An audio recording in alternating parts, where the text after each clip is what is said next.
நமது நாட்டை அடுத்த 5 ஆண்டுகளுக்கு ஆட்சி செய்யப் போவது யார் என்பதை தீர்மானிக்கும் நாடாளுமன்ற தேர்தல் பற்றிய ஆழமான விவரங்களை நாட்டின் அனைத்து பகுதிகளிலும் இருந்தும் திரட்டித் தரும் புதிய தலைமுறையின் முயற்சிதான் நாட்டின் நாடுகணிப்பு. வடகிழக்கு மாநிலங்கள், வட இந்திய மாநிலங்கள் உட்பட நாட்டின் அனைத்து பகுதிகளுக்கும் பயணம் செய்து நமது செய்தியாளர்கள் நேரடியாக தகவல்களை வழங்கி வருகின்றனர். இதன் தொடர்ச்சியாக இன்று நாம் பார்க்கவிருப்பது குஜராத் மாநிலத்தின் அரசியல் நிலவரம்.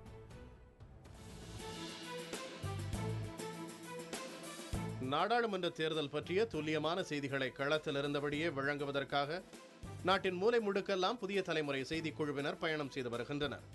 இதன் ஒரு பகுதியாக நமது செய்தியாளர் தியாகச்செம்மல் தற்போது கள ஆய்வில் ஈடுபட்டிருப்பது பாரதிய ஜனதா கட்சியின் பிரதமர் வேட்பாளரான மோடி ஆட்சி செய்யும் குஜராத் மாநிலத்தில்.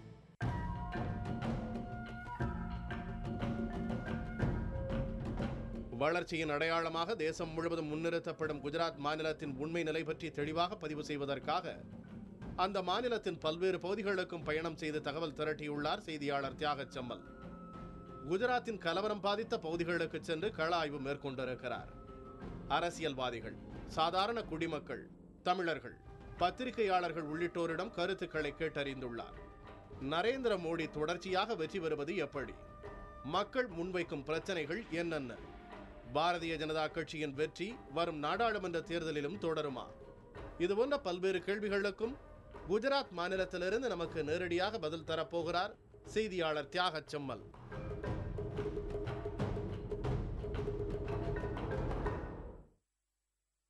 இன்று தேசிய அரசியலில் முக்கியத்துவம் பெற்றிருக்கும் குஜராத் மாநிலம் பற்றிய ஒரு அறிமுகத்தை முதலில் பார்க்கலாம்.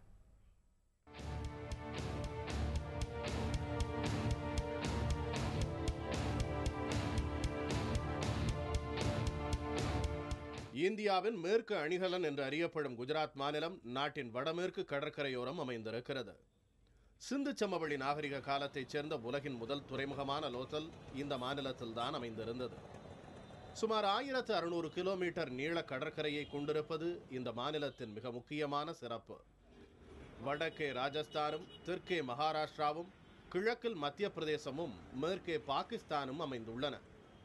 காந்தி பிறந்த பெருமைக்குரிய குஜராத் 1960 மதுவிலக்கை அமல்படுத்தியிருக்கிறது. இந்தியா விடுதலை அடைந்த பிறகு பம்பாய் மாநிலம் என்ற பெயரில் இருந்த பகுதிகள் 1960ஆம் ஆண்டு பிரிக்கப்பட்ட போது குஜராத் மாநிலமும் மகாராஷ்டிரா மாநிலமும் உருவாகின. சுமார் 2 லட்சம் சதுர கிலோமீட்டர் பரப்பளவு கொண்ட இந்த மாநிலத்தின் தலைநகர் காந்தி நகர்.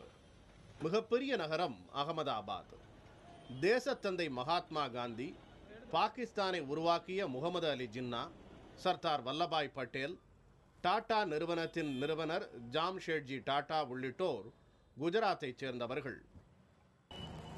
குஜராத் இந்தியாவில் இருக்கக்கூடிய பழமையான மாநிலங்களில் ஒன்றான குஜராத் இந்த நாட்டிற்கு சர்தார் வல்லபாய் பட்டேல், மகாத்மா காந்தி போன்ற பல தலைவர்களை அளித்திருக்கிறது. பல நேரு போன்ற பல தலைவர்களுக்கு பாடம் புகட்டி, அதாவது கல்வி தந்த மாநிலமாக இருக்கிறது. தற்போதைய நாடாளுமன்ற தேர்தலில் நாடு முழுவதும் குஜராத்தின் பக்கம் அதன் கவனத்தை திருப்பியிருப்பதற்கான காரணம் பாரதிய ஜனதாவின் பிரதமர் வேட்பாளரான நரேந்திர மோடி குஜராத்தில் முதலமைச்சர். அவர் இந்த மாநிலத்திலிருந்து ஒரு பிரதமர் வேட்பாளர் என்கிற அந்தஸ்துக்கு உயர்த்தப்பட்டிருக்கிறார் என்கிற பெருமை இங்கு இருக்கக்கூடிய குஜராத்தி மக்கள் மத்தியில் இருக்கிறது. இந்த தேர்தல் களத்தை பார்க்கும்போது இங்கு போட்டி என்பது நேரடியாக காங்கிரஸ் மற்றும் பாரதிய ஜனதா மத்தியில் மட்டுமே இருக்கிறது. வேறு எந்த கட்சிக்கும் பெரிய அளவுக்கு செல்வாக்கில்லை. தற்போது இந்த 15வது நாடாளுமன்றத்தில் உறுப்பினர்களின் எண்ணிக்கை பார்க்கும்போது குஜராத்தில் இருக்கக்கூடிய மொத்தம் 26 நாடாளுமன்ற தொகுதிகளில் 11 தொகுதிகள் காங்கிரஸ் வசமும் 15 தொகுதிகள் பாரதிய ஜனதா வசமும் இருக்கின்றன. வாக்கு வங்கி அடிப்படையில் பார்க்கும்போது மத்திய குஜராத், வடக்கு குஜராத்தில் ஒரு சில பகுதிகள், தெற்கு குஜராத்தில் சூரத் போன்ற நகர பகுதிகளில் பாரதிய ஜனதாவுக்கு நல்ல அளவில் வாக்கு வங்கி இருக்கிறது. இங்குதான் சட்டமன்ற உறுப்பினர்களின் எண்ணிக்கையும் அதிகம்.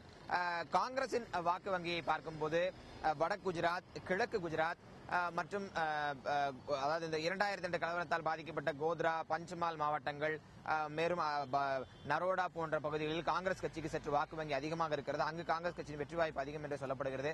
மற்ற இடங்களில் பாரதிய ஜனதாவின் வெற்றி வாய்ப்பு சற்று அதிகம் என்று சொல்லப்படுகிறது.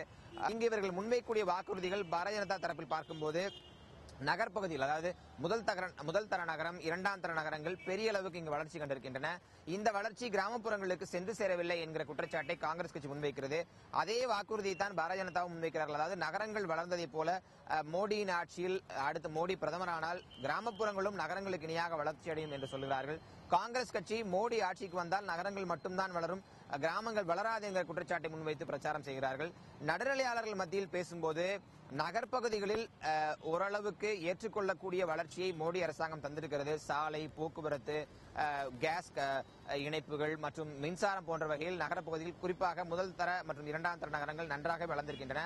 ஆனால் கிராமங்களுக்கு இந்த வளர்ச்சி சென்று சேரவில்லை என்றுதான் நடுநிலையாளர்கள் விமர்சனம் முன்வைக்கிறார்கள். சில பாரதிய ஜனதா நிர்வாகிகளும் அதை ஒப்புக்கொள்கிறார்கள். அதற்கான பணியில் மோடி அரசு ஈடுபடுகிறது என்கிற விஷயத்தையும் அவர்கள் தெரிவிக்கிறார்கள்.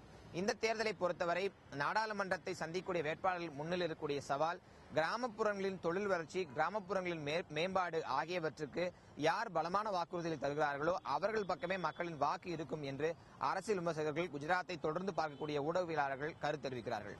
புதிய தலைமுறைக்காக ஒளிப்பதிவாளர் ராஜராஜன் மற்றும் உதவியாளர் நரேஷுடன் தியாகச்சம்மல். குஜராத்தில் முக்கிய நகரங்கள் வளர்ச்சி பெற்ற அளவுக்கு கிராமங்களில் வளர்ச்சி பணிகள் மேற்கொள்ளப்படவில்லை என்பதே மோடி அரசுக்கு எதிராக முன்வைக்கப்படும் முக்கிய குற்றச்சாட்டாக இருக்கிறது.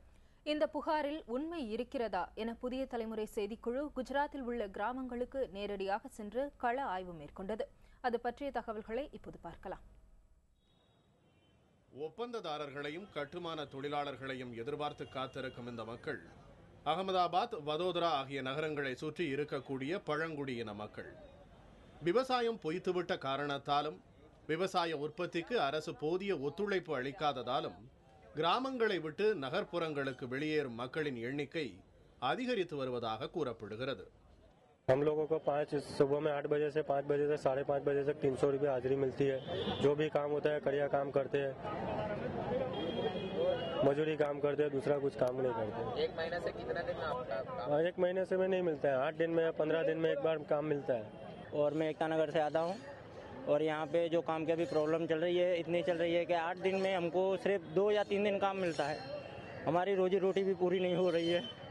और ये मैं बोलना चाहूँगा कि हमारी कोई रिक्वेस्ट करे, ये मजदूर लोगों की जो हम सब हैं यहाँ पे, उनकी कुछ सुनवाई हो, बस ये कहना चाहूँगा। பொதுவாக இதுபோன்ற கூலி வேலைக்கு பெண்கள் வருவது அரிது. ஆனால் குஜராத்தில் பெண்களும் இதுபோன்ற கூலி வேலைக்கு செல்ல விரும்புகின்றனர். வதோதராவில் மட்டும் 8 இடங்களில் இதுபோன்ற பழங்குடியின மக்களை கூலி வேலைக்கு தேர்வு செய்யும் சந்தைகள் அதிகாலை 5 மணி முதல் 10 மணி வரை இயங்குகின்றன. தேசிய ஊரக வேலைவாய்ப்பு திட்டமும் இங்கு முறையாக செயல்படுத்தப்படவில்லை என்ற குற்றச்சாட்டு முன்வைக்கப்படுகிறது. நகர்ப்புறங்களில் பளபளக்கும் சாலைகள் இருந்தாலும் நகரிலிருந்து கிராமங்களுக்கு செல்லும் சாலைகள் முறையாக மேம்படுத்தப்படவில்லை. தண்ணீர், எரிவாயு இணைப்பு போன்ற அடிப்படை வசதிகள் கிராமங்களுக்கு முழுமையாக சென்று சேரவில்லை. மேலும் கிராமங்களில் முறையான பேருந்து வசதி இல்லாததால் மக்கள் ஷேர் ஆட்டோக்களை அதிகம் நம்பியிருக்கின்றனர். சௌராஷ்டிரா, கிழக்கு குஜராத் போன்ற இடங்களில் கிராமங்கள் அதிகமாகவும் மிகவும் நெருக்கமாகவும் அமைந்துள்ளன. இந்த பகுதிகளில் வளர்ச்சி திட்டங்கள் எதுவும் பெரிய அளவில் சென்று சேரவில்லை என்பதை கள ஆய்விலிருந்து பார்க்க முடிகிறது. குஜராத்தில் நகரங்களில் இருக்கும் நவீன வசதிகளில் பெரும்பாலானவை கிராமங்களை சென்றடையவில்லை என்ற குற்றச்சாட்டு எதிர்க்கட்சிகளால் முன்வைக்கப்படுகிறது. இதுகுறித்து கள ஆய்வு நடத்துவதற்காக வதோதரா நகரிலிருந்து 30 கிலோமீட்டர் தொலைவில் உள்ள சூலியா ஜக்காரியா கிராமத்திற்கு சென்ற நமது செய்தியாளர் தியாகச்சம்மலுக்கு கிடைத்த அனுபவத்தை இப்போது பார்க்கலாம்.